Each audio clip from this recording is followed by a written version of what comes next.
Welcome to The Brain Dump, where we study the psychology of success. Join us as we probe the habits, rituals, and routines of top-performing artists, entrepreneurs, authors, athletes, and more to uncover the timeless principles we can all use to take our lives to the next level. Are you ready to plunge the grunge that's been gunking up your mind's eye? Great, then let's get to it.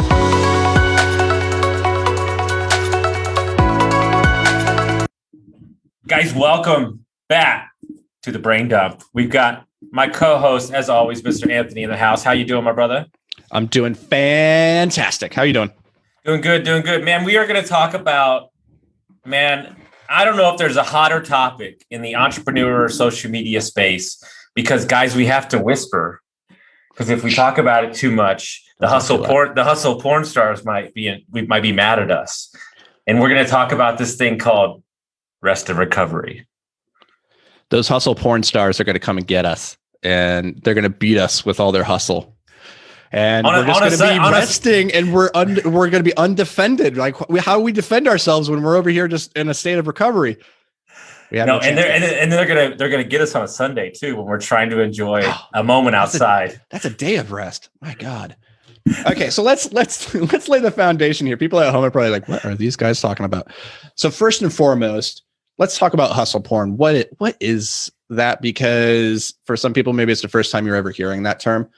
Hustle porn is just like, and I'm guilty of going down this rabbit hole myself of wanting to feel motivated, feeling motivated or inspired. It feels really good. It releases dopamine.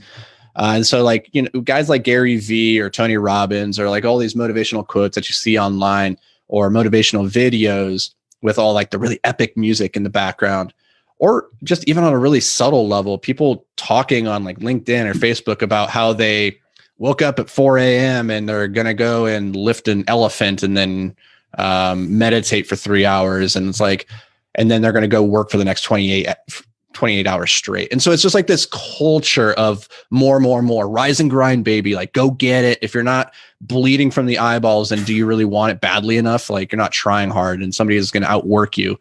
And listen, I'm just as guilty as the next guy of this. Like, I like working hard. I like putting myself into the process, but it's not sustainable. It's not healthy. And it's not a realistic expectation to set for yourself or for others. Not only is it not, what's funny? This is so appropriate. So we've got a recovery group where we teach people who are recovering addicts, who are in the real estate space, entrepreneurship space, tactics. We meet every week.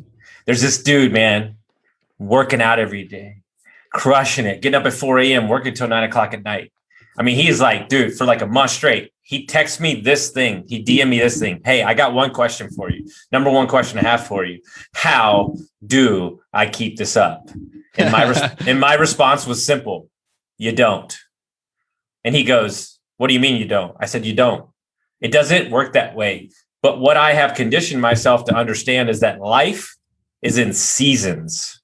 And I know when I need that month and I might slide off the pedal just a bit. And then I know when I'm feeling that momentum or I might feel that hot. And I think you have to understand that's why I front load my schedule in the week, and Friday is just a wild card day. That's why we're recording today, because I didn't have anything else going on and I've got meetings in the afternoon. And for me, that works. And I think what we're really harping on, right? And we'll get into the deeper levels of this, but I think what we're harping on the most way is don't live your life based off of what somebody else is telling you should be doing. Find the schedule or the workability, that works for you, because here's the issue. There's a million books out there, Miracle Morning. Well, guess what? There's a lot of people that like to work at night. Like, so should they not do that? No, you have to. This is all about tweaking and finding and mind hacking yourself to realize what you need, and then diving deeper into the things that give you energy. Absolutely. I think it's a really common thread in entrepreneur land or athletics or wherever you're coming from, this idea of like waking up really early. If you go and Google like behaviors of top CEOs and billionaires, it's always like they wake up at 3 a.m. and they are just going. And listen, I'm not a morning guy. I've trained myself and conditioned myself over the years to wake up fairly early now, but it's not my natural state. It's not what I enjoy doing. It is not for everybody. Like, if you're listening to this and you're like, oh, should I be waking up early? Maybe not. The real benefit of like waking up and starting your day and doing, having this period of time uninterrupted is just that. It's uninterrupted time. It's not about there's magic at 5 a.m. Like you need to be waking up because of whatever reason. It's just that there tends to be uninterrupted time to be able to focus and work. So understand, like as Austin's pointing out, it's different for everybody. Your cycle, you have to understand that. And that's, I think what we're going to try and help unpack a little bit here today is like what levers to be looking for, what you can pull to help maximize your rest. I think step one though, Austin, the most important step is giving yourself permission to rest. I'm guilty of this. I feel a deep unease and guilt and just discontent. I feel uneasy when I'm not working. When I go on vacation, I have a really hard time just relaxing and being present because I'm constantly thinking about all the things I could be doing, all the things I could be working on. Do you ever find yourself going down that lane? Just did it. Yeah. Just did it. Just went to Costa Rica. Maybe a little too long for me. I think I'm a 4-day, 3-night, or like a month guy. There's no in between. And when I go for a month or 2 weeks, it takes me 10 days to relax. And then on the 10th day, 11th day, I feel great. And then it's time to leave.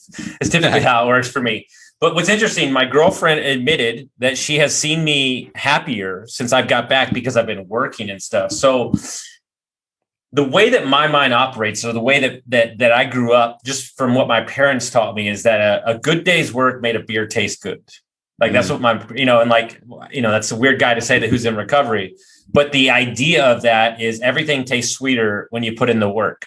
So I think really the question that we're asking, because I have this same issue, the question that I pose to you, Anthony, is could you set yourself up a system where leading up to a vacation, you put on your list the list of important things to do. And if you were to finish all those things before you left, do you think that would create as a marker for you to feel more content going into that vacation if you were to set up a 2-week schedule leading up to it?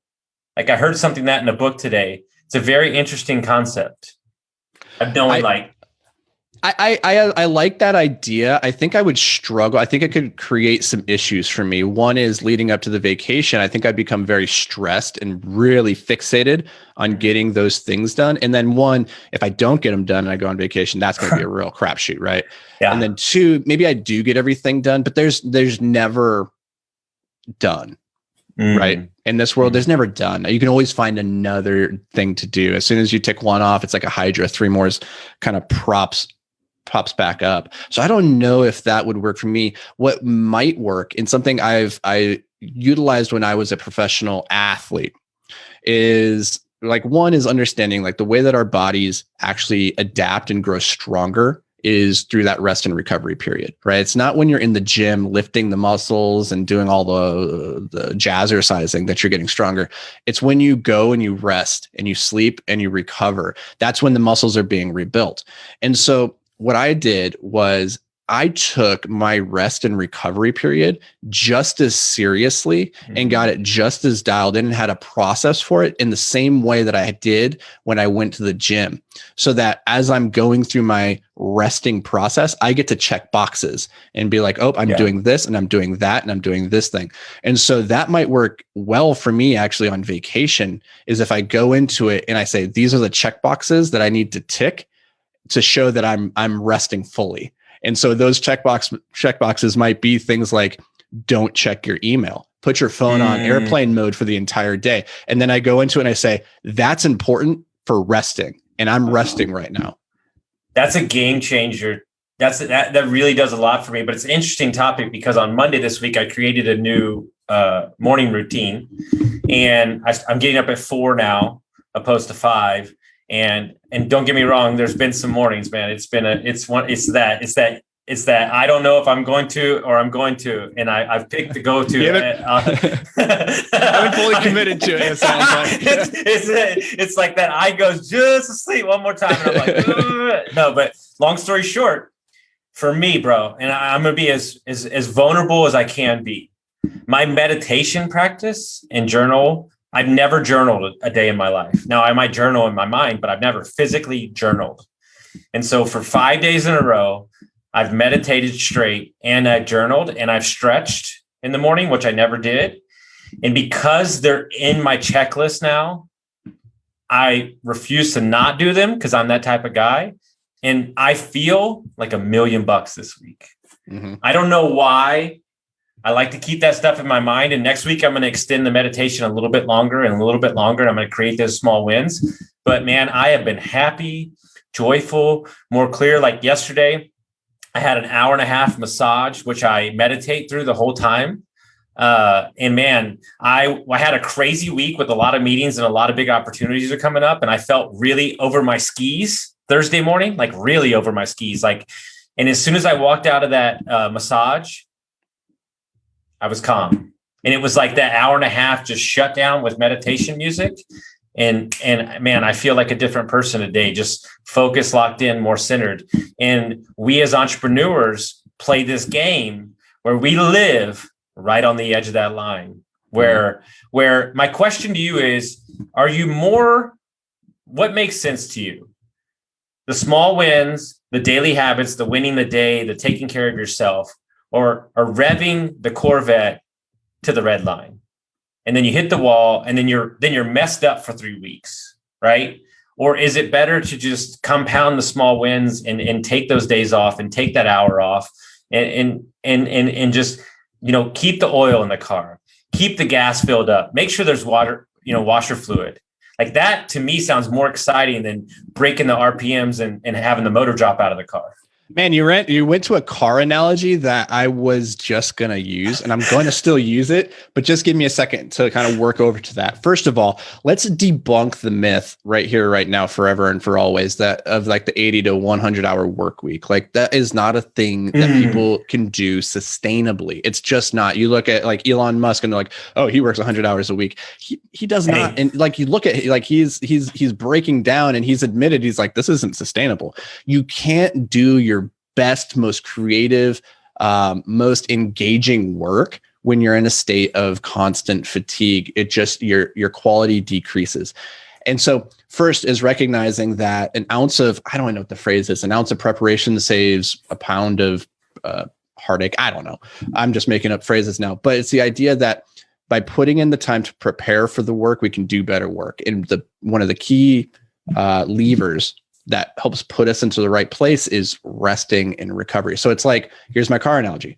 If you're going to go on a car trip, you're going to drive from Minnesota all the way down to Austin, Texas, down to, from me down to you, it would be smart to spend a little bit of time preparing the vehicle, right? Putting some air in the tires, maybe checking the oil, maybe putting some windshield wiper fluid in there, maybe put some munchies in the back seat, like whatever. Get the car ready to go so that when you do get in the car, you can drive more likely safely and securely all the way down there without having any interruptions. It's the same with sleep. That's like preparing and priming your body to go back to war the next day. And I think if that's the mental shift that people can make is, hey, resting, it's important because it's helping get us back to fighting shape so that we can go hard tomorrow. Because it's much better to go at 100% for, 6 hours a day than to go at 60% for 10 hours a day. Like it's not even close. So I was just listening to Michael Hyatt this morning on Bigger Pockets, and he was talking about Elon Musk, and Elon Musk readily admits that his kids do not like him. He's been through 2 marriages. It's not sustainable. And so Michael Hyatt, during the pandemic, during COVID, they tried out 30-day work weeks with the entire staff for a month. And then it lasted 2 months. And then it lasted 6 months. And now they're only on a 30-week schedule. And they've 4X'd their business, their production on the 30-hour work weeks. We have to look at our day and realize how much shit we fill up with BS or distractions or whatever, like deep work, Cal Newport, like how much time are you actually spending in winning the day, getting the things done that you need to, off leveraging what you don't need to, and understand that my question to you is as simple as this. I'm doing something right now, and I won't tell anybody what it is because I'm doing this on purpose, because it was something that Rick said during one of our interviews that has stuck with me, and I'm doing it currently, and I will not share it even though I want to. I'm doing something right now that I will not post on social media. I will not post on Facebook. I will not tell anybody I'm doing it because I'm trying to see it for myself if I'm really doing certain things for myself.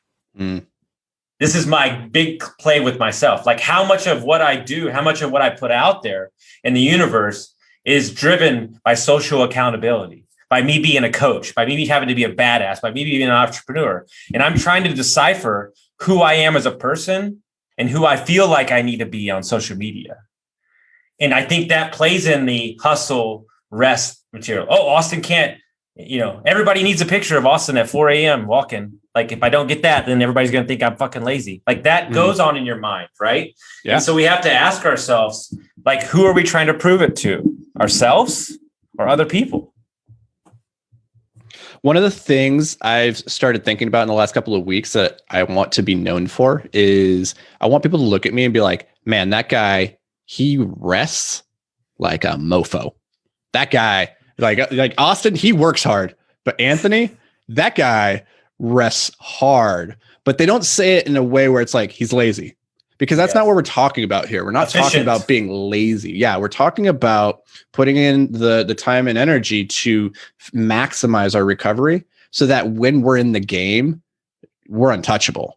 We're at our peak state. We're operating at our highest levels, and we're getting really good work done as a consequence. So maybe let's take this and get a little bit more tactical, a little bit into the weeds about like, how can we actually accelerate our rest, our recovery? How can we get the most out of it?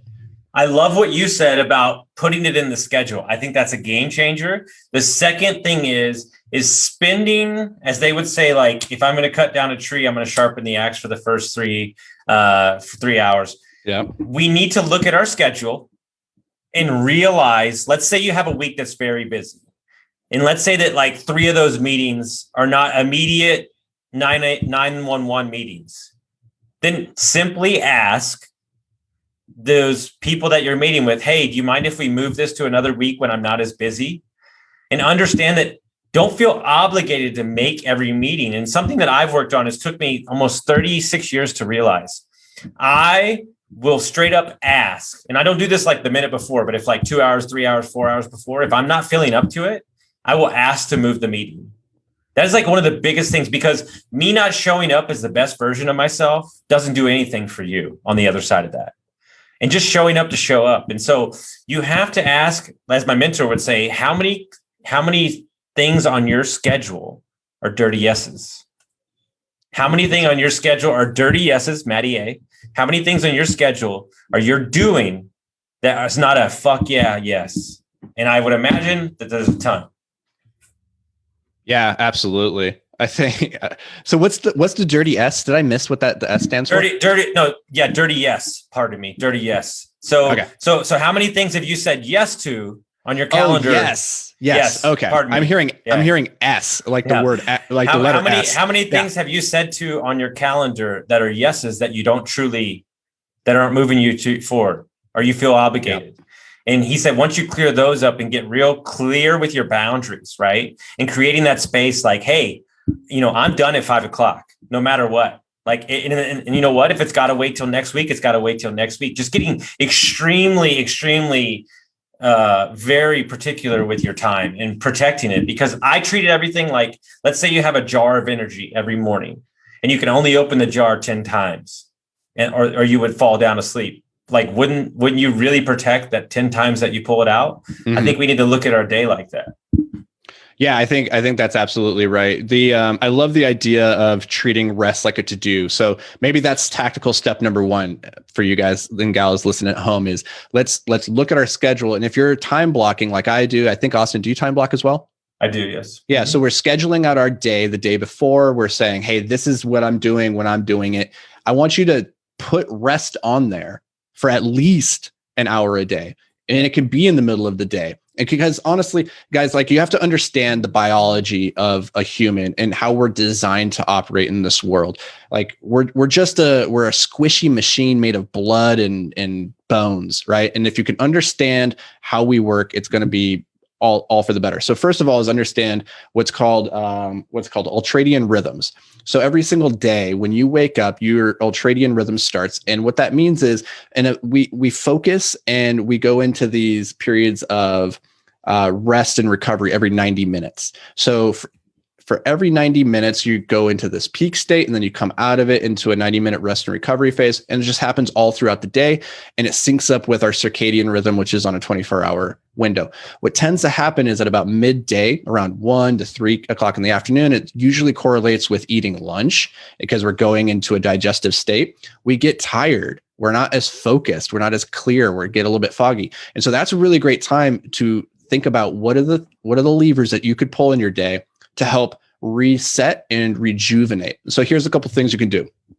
One, take a nap. Like, give yourself permission, first of all, to go take a nap and be okay with that. Some people aren't great nappers. They come out of it really cranky. Your goal here is not to be taking a long nap. You want to only take maybe 15 to 25 minutes. That's going to be a nice little refresher.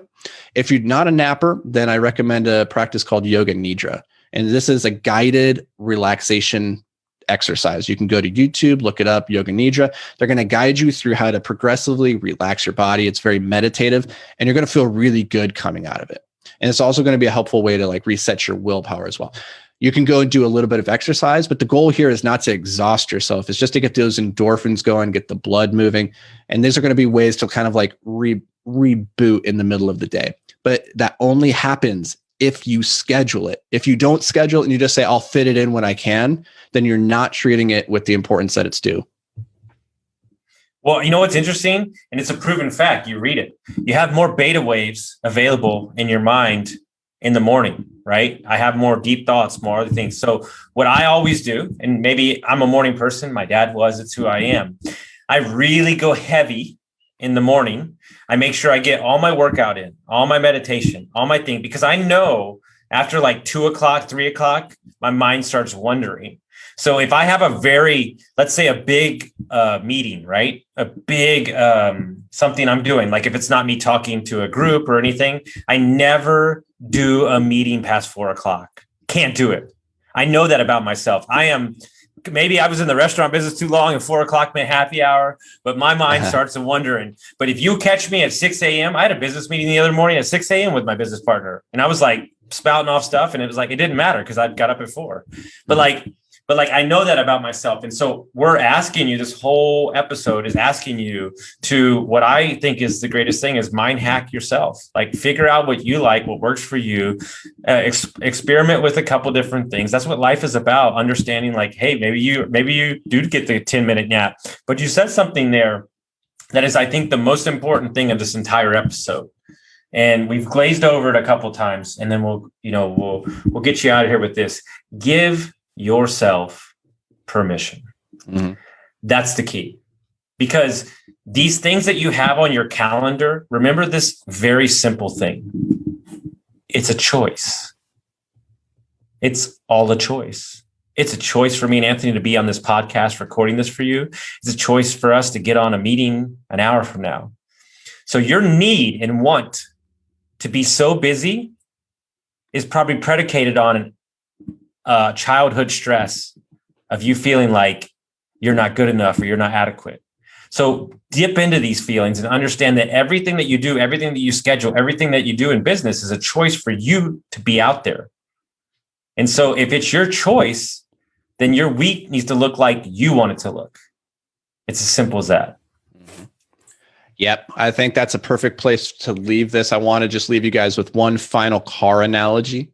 Is I want you to, and this ties back to what Angelo was talking about when we had him on the show, is that you are a Ferrari.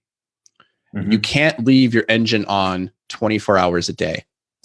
You can't drive it through the mud and the muck and the snow and the salt and not take care of it and expect it to perform at its peak. And so treat yourself just like you would that very expensive exotic car. Get a car wash, fill up your tanks, take care of your tires, turn off the engine every now and then, because you are the vehicle carrying you through this world. And if you're not taking care of that body of yours, it's going to deteriorate and the quality of your life is going to as well. So hopefully this was helpful to you guys. I think there's just so much more here still to dig into that we'll probably have to do some follow-up episodes here in the future. But take this episode. Now go take a nap. See you guys.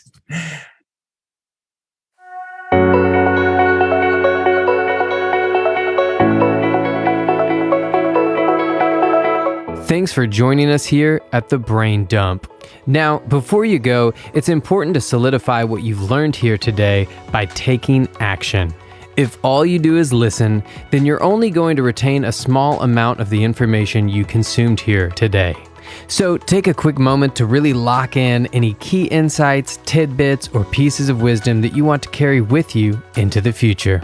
You can do this by heading over to iTunes and leaving a review with your top 3 takeaways from this episode. If you've already left a review, first, thank you so much. Second, it's time to start a brain dump journal. It doesn't have to be fancy, just a slip of paper will do where you can record a couple quick thoughts from each episode. Science shows this is one of the best ways to ensure long-term retention of new information. And finally, if you've got a brother, a sister, a coworker, or a best friend that you think would benefit from this episode, do them and us a favor and share with them this episode. Your support, as always, means the world to us.